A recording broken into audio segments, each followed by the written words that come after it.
Hello students, your teacher Ritu Walia welcomes you in elective English class. बेटा आज का साडा टॉपिक है that the second poem going down hill on a bicycle.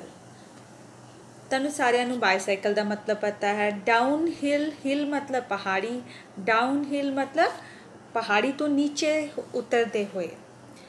हुण बेटा ਇਹ ਜਿਹੜੀ पोएम है एक सिंपल जी पोएम है जिस विच पोएट अपना एक्सपीरियंस दस रहा है कि किस तरह वो जदों साइकिल ते एक पहाड़ी तो नीचे उतर रहा सी ते वो किस तरह दा फील कर रहा सी।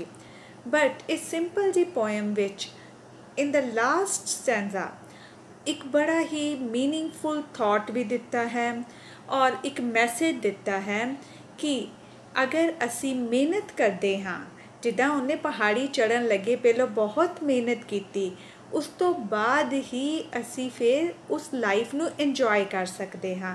मतलब जदों फिर वो पहाड़ी तो नीचे उतर रहा सी विदाउट एनी एफर्टलैसली वो फिर इंजॉय कर रहा सी। यह पोएम इस बारे ही है और बड़ी इंटरेस्टिंग जी पोएम है। चलो फिर असी स्टार्ट करते हैं। With lifted feet, hands still, I am poised and down the hill. Dart with heedful mind, the air goes by in a wind. ਹੁਣ मैं ਤੁਹਾਨੂੰ फर्स्ट डे राइम स्कीम दसी सी कि ਅਸੀਂ किस तरह निकालते हैं और ਇਹਦੇ ਵਿੱਚ ਵੀ मैं ਤੁਹਾਨੂੰ दस रही ਹਾਂ कि राइम स्कीम ਅਸੀਂ किस तरह ਸਾਨੂੰ पता लगेगी इस पोएम ਦੀ। ਅਸੀਂ हर लाइन ਦੇ लास्ट वाले वर्ड ਨੂੰ देखना है। ਹੁਣ ਸਾਡੇ फर्स्ट लाइन ਦਾ लास्ट वर्ड है स्टिल। ओके इनू असी मान लिया ए। सेकेंड लाइन द लास्ट वर्ड है हिल। हुण देखो स्टिल और हिल राइम कर रहे दोनों वर्ड, इनू भी फिर असी कवांगे ए। हुण फर्स्ट टू लाइन्स से साडी राइम स्कीम होगी ए। नैक्सट है माइंड, ठीक है, देन माइंड MIND। नैक्सट है विंड और फिर इहदे विच असी की कवांगे बी। सो साडी राइमिंग स्कीम की होगी ए बी। हुण देखो नैक्सट अगर अपना स्टैंजा बाद करांगे बट एक सिर्फ राइमिंग स्कीम लिए मैं तुहानूं दस्सण लगी हाँ। सैकेंड स्टैंजा देखो स्विफ्ट ए हो गया, लिफ्ट सेम है स्विफ्ट एंड लिफ्ट ए। दैन नैक्सट अगे क्राई, दैन फ्लाई ते फिर साडा सेम हो गया बी। राइट हुण समझ लग गया साडी राइमिंग स्कीम जिहड़ी है इस पोएम दी की होएगी ए बी। चलो हुण इहदा मीनिंग समझानी है। विद लिफ्टेड फीट, हुण जिहड़ा लड़का सी वो डाउन हिल जा रहा सी, मतलब वो पहाड़ी ते पहलों चढ़ चुकिया सी, हुण वापस आ रहा सी। हुण जदों वापस आ रहा सी ते नैचुरली उन्होंने बाईसाइकिल चलाउण दी लोड़ नहीं है क्योंकि ਉਹਦੀ स्लोप के कारण वो अपने आप ही साइकिल नीचे नूं आ रहा सी।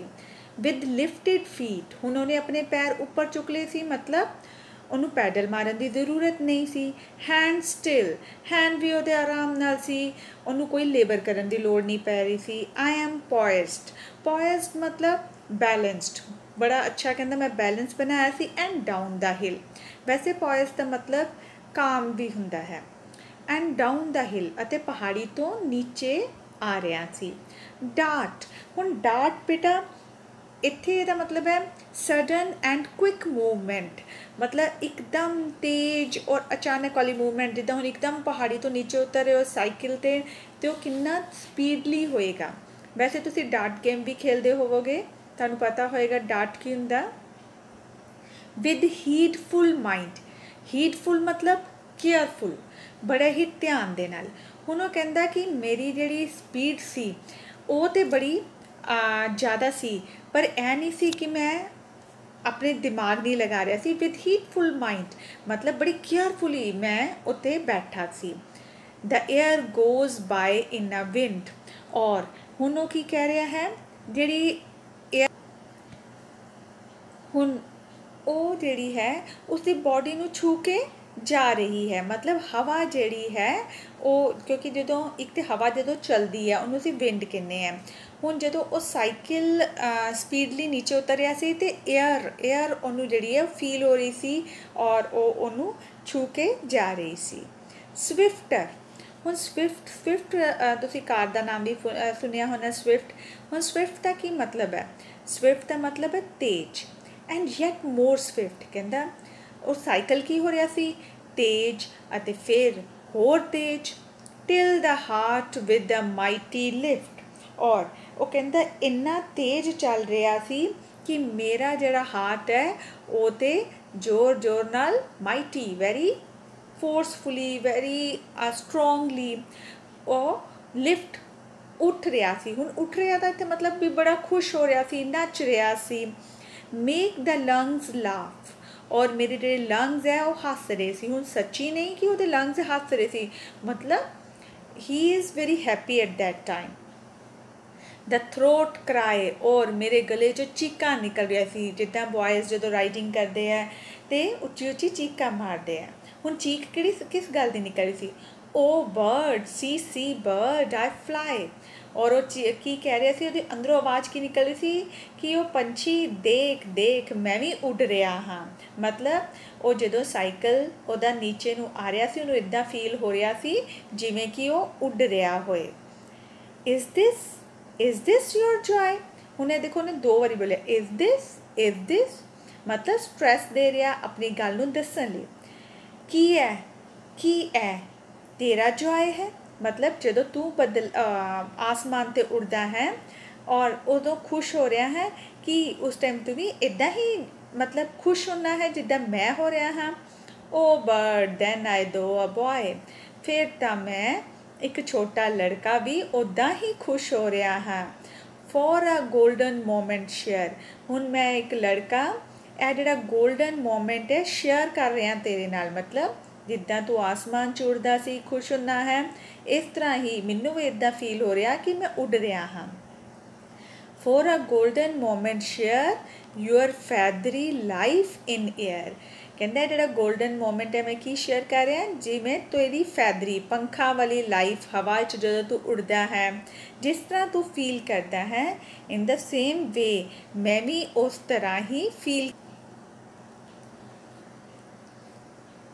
Say heart, is there aught like this in a world that is full of bliss? ਉਹ ਹੁਣ ਜਿਹੜਾ ਕਵੀ ਹੈ ਆਪਣੇ ਦਿਲ ਤੋਂ, ਸੇ ਹਾਰਟ ਆਪਣੇ ਦਿਲ ਤੋਂ ਪੁੱਛਦਾ, ਕਹਿੰਦਾ ਦੱਸ ਮੈਨੂੰ ਕਿ ਕੋਈ ਹੋਰ ਚੀਜ਼ ਇਸ ਸੰਸਾਰ ਵਿੱਚ ਹੈ ਜਿਹੜੀ ਇਸ ਤਰ੍ਹਾਂ ਬਲਿਸ ਮਤਲਬ ਬਲੈਸਿੰਗਸ, ਖੁਸ਼ੀ ਉਹਦੇ ਨਾਲ ਭਰੀ ਹੋਈ ਹੈ। ਇਸ ਤਰ੍ਹਾਂ ਦੀ ਕੋਈ ਹੋਰ ਚੀਜ਼ ਇਸ ਸੰਸਾਰ ਵਿੱਚ ਹੈਗੀ ਹੈ? It is more than skating bound, steel shod to the level ground. ਹੁਣ ਇਹ ਜਿਹੜੀ ਕਹਿੰਦਾ ਮੈਨੂੰ ਖੁਸ਼ੀ ਮਿਲ ਰਹੀ ਹੈ, ਇਹ ਤਾਂ ਮੈਨੂੰ ਔਰ ਜਾਂ ਜਿਸ ਤਰ੍ਹਾਂ ਮੈਂ ਇੰਜੋਏ ਕਰ ਰਿਹਾ ਹਾਂ, ਇੰਨਾ ਇੰਜੋਏ ਤੇ ਕਹਿੰਦਾ ਮੈਂ ਸਕੇਟਿੰਗ ਕਰਦੇ ਵੀ ਨਹੀਂ ਕੀਤਾ, ਕਿਉਂਕਿ ਸਕੇਟਿੰਗ ਕਰਦੇ ਹੋਏ ਮੇਰੇ ਪੈਰ ਜਿਹੜੇ ਹੈ ਉਹ ਜ਼ਮੀਨ ਦੇ ਨਾਲ ਵੱਜੇ ਹੁੰਦੇ ਆ, ਔਰ ਇਸ ਟਾਈਮ ਉਹ ਕਿਸ ਤਰ੍ਹਾਂ ਫੀਲ ਕਰ ਰਿਹਾ ਕਿ ਉਹ ਹਵਾ ਵਿੱਚ ਉੱਡ ਰਿਹਾ ਹੈ। Speed slacken now, I float a while in my airy boat. ਕਹਿੰਦਾ ਹੁਣ ਸਪੀਡ ਘੱਟ ਰਹੀ ਹੈ, ਮੈਂ ਫਲੋਟ ਕਰ ਰਿਹਾ ਹਾਂ, ਤੈਰ ਰਿਹਾ ਹਾਂ, ਫਲੋਟ ਕਰ ਰਿਹਾ ਹਾਂ। ਇਨ ਮਾਈ ਏਅਰੀ ਬੋਟ, ਹਵਾ ਨਾਲ ਭਰੀ ਹੋਈ ਆਪਣੀ ਬੋਟ ਹੈ ਨਾ। ਉਹ ਹੁਣ ਕੀ ਅੱਗੇ ਉਹ ਪੰਛੀ ਦੀ ਤਰ੍ਹਾਂ ਫੀਲ ਕਰ ਰਿਹਾ ਸੀ, ਹੁਣ ਉਹਨੂੰ ਲੱਗ ਰਿਹਾ ਜਿੱਦਾਂ ਬੋਟ 'ਤੇ ਉਹ ਫਲੋਟ ਕਰ ਰਿਹਾ ਹੈ। till when the wheels cars crawl my feet to the treadle, ਕਿ ਮੇਰੇ ਹੁਣ ਜਿਹੜੇ ਸਾਈਕਲ ਦੇ ਵੀਲਸ ਹੈ ਉਹ ਬੜੀ ਮੁਸ਼ਕਿਲ ਨਾਲ ਅੱਗੇ ਕਰੋਲ ਕਰ ਰਹੇ। ਕਰੋਲ ਵੈਸੇ ਹੁੰਦਾ ਹੈ ਜਿੱਦਾਂ ਬੱਚੇ ਛੋਟੇ ਹੁੰਦੇ ਜਦੋਂ ਉਹਨਾਂ ਨੂੰ ਚੱਲਣਾ ਨਹੀਂ ਆਉਂਦਾ ਰਿੜਦੇ ਆ, ਅਤੇ ਉਹ ਕਹਿ ਰਿਹਾ ਮਤਲਬ ਹੁਣ ਉਹਦੀ ਸਪੀਡ ਘੱਟ ਗਈ ਹੈ। ਮਾਈ ਫੀਟ ਟੂ ਦ ਟ੍ਰੈਡਲਸ ਫਾਲ, ਔਰ ਹੁਣ ਮੇਰੇ ਕਹਿੰਦਾ ਜਿਹੜੇ ਪੈਰ ਹੈ ਉਹ ਪੈਡਲਸ 'ਤੇ ਆ ਗਏ ਹੈ, ਮਤਲਬ ਹੁਣ ਮੈਨੂੰ ਪੈਡਲ ਮਾਰਨੇ ਪੈ ਰਹੇ ਹੈ। ਹੁਣ ਇੱਥੋਂ ਤੱਕ ਤੇ ਉਹਨੇ ਆਪਣੀ ਜਰਨੀ ਸੁਣਾਈ ਕਿ ਉਹ ਕਿਸ ਤਰ੍ਹਾਂ ਫੀਲ ਕਰ ਰਿਹਾ ਸੀ। ਹੁਣ ਨੈਕਸਟ ਕੀ ਹੈ?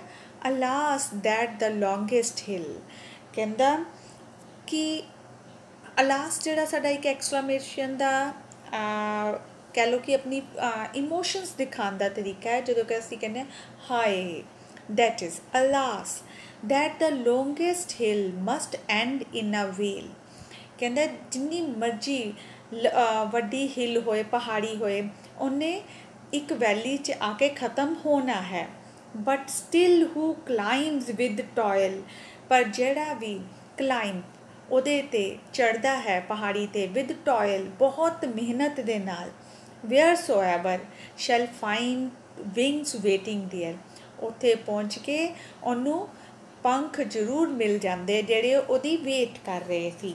ਹੁਣ ਇੱਥੇ ਉਹਦਾ ਕਹਿਣ ਦਾ ਮਤਲਬ ਕੀ ਹੈ ਕਿ ਜਦੋਂ ਵੀ ਆਦਮੀ ਮਿਹਨਤ ਕਰਦਾ ਹੈ, ਕੋਈ ਕੰਮ ਕਰਦਾ ਹੈ ਬਹੁਤ ਹੀ ਮਿਹਨਤ ਨਾਲ, ਉਹਨੂੰ ਆਊਟਪੁੱਟ ਜ਼ਰੂਰ ਮਿਲਦਾ, ਉਹਦਾ ਫਲ ਜ਼ਰੂਰ ਮਿਲਦਾ ਹੈ। ਹੁਣ ਉਹਨੇ ਪਹਾੜੀ 'ਤੇ ਚੜ੍ਹਨ ਦੀ ਮਿਹਨਤ ਕੀਤੀ ਸੀ, ਇਸ ਲਈ ਉਹ ਇਸ ਸਫ਼ਰ ਨੂੰ ਇੰਜੋਏ ਕਰ ਰਿਹਾ ਹੈ।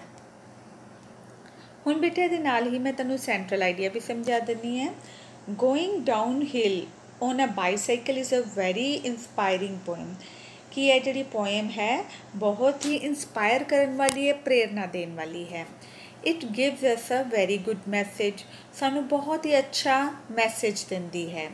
In this poem, the poet brings out the value of hard work, और ਇਹਦੇ ਵਿੱਚ poet ਨੇ ਸਾਨੂੰ ਕੀ ਦੱਸਿਆ ਹੈ, ਹਾਰਡ ਵਰਕ ਦੀ ਵੈਲਿਊ ਦੱਸੀ ਹੈ।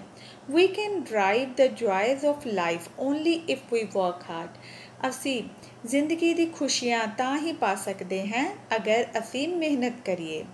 The fruits of success can be reaped only after hard labor, ਬਹੁਤ ਮਿਹਨਤ ਤੋਂ ਬਾਅਦ ਹੀ ਅਸੀਂ ਸਫਲਤਾ ਦੇ ਫਰੂਟ ਜਿਹੜਾ ਹੈ ਉਹ ਪਾ ਸਕਦੇ ਹਾਂ, ਉਹਦੇ ਫਲ ਨੂੰ ਅਸੀਂ ਇੰਜੋਏ ਕਰ ਸਕਦੇ ਹਾਂ, ਕੱਟ ਸਕਦੇ ਹਾਂ।